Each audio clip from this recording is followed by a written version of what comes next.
So yeah, initially started out up in this Bay Area, up in Silicon Valley, and the first applications were for semiconductor process equipment. Most of the applications were for systems where the gases are pyrophoric or toxic or corrosive. So when they leak, there's a big impact on the system. From there, we moved to Los Angeles. We were in Los Angeles for a few years, getting our contacts at the Jet Propulsion Laboratory, and now we're down in San Diego. So we're just looking also at the nuclear industry. We're part of the NIF program, which is a nuclear ignition facility at Livermore Laboratories.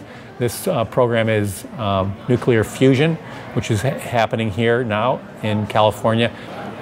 My company is based around a fitting. It's a multi-mate, demate fitting, so it's a way to connect fluid delivery systems together.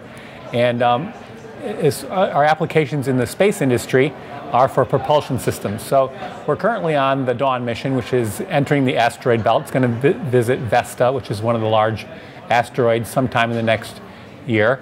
And the fittings on that system are part of ion propulsion, which is taking a xenon gas and pushing it through a magnetic field and accelerating out of the back of the spacecraft. It's one of the most efficient methods of propelling a spacecraft once it's in space. It can't be used to launch, but it's being used now to get this spacecraft Dawn from Vesta to Ceres, and then it'll be the end of the mission sometime in about 5 years. So kind of an interesting mission. The asteroid belt, as you probably know, is a boneyard of our solar system. All the parts that didn't go into planets are there, so we can kind of see what we're made of, the parts that became planets.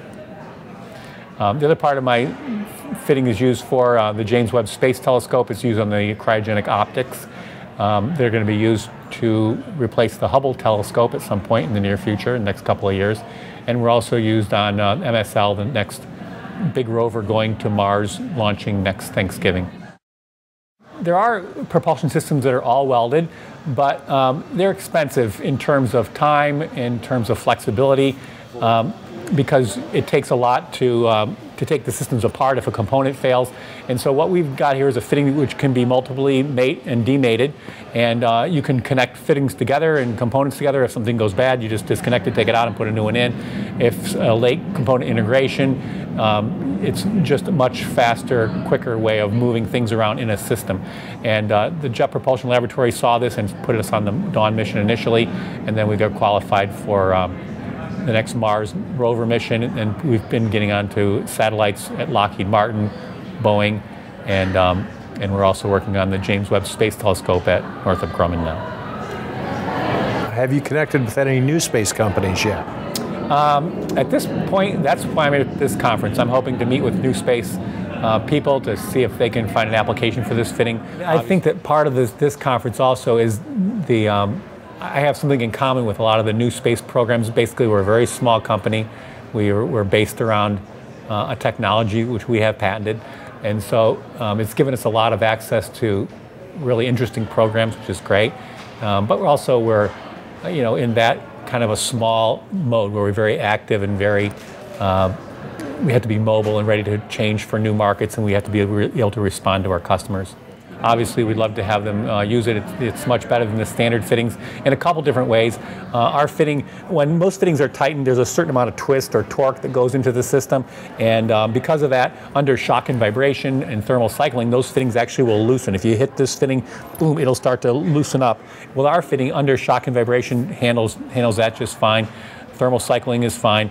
And vacuum pressure cycling, that's fine also. So it's much safer. It's much cleaner. Under a standard fitting, there's a compression phase where the seal is being made. There's actually a twist that happens there too. So my graphic example is this. If you had a piece of sandpaper on one of your palms and push against another palm as hard as you can, you don't do much damage, you just dent it. But if you push as hard as you can and then twist your palms, you're going to tear all the skin off one side.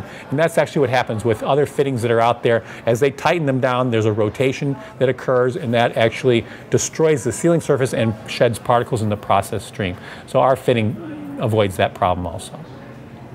Other industries where this fitting is useful, semiconductor and also instrumentation, things like that. So, I mean, most of our actual funding for this company is non-aerospace, but aerospace is the most glamorous, the sexiest part of it. So that's the part that I like to focus on.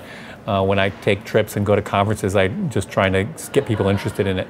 But yeah, we hope to be on a couple of missions. We're looking at Bepi Colombo, which is a European Space Agency mission. It's going to go to Mercury in a couple of years. We're going to be on that propulsion system too, perhaps. And then also there's a new Iridium satellite constellation going up. We're hoping to get on board that too. So we're hoping to become the de facto standard for multi-mate, demate fittings in propulsion systems, globally.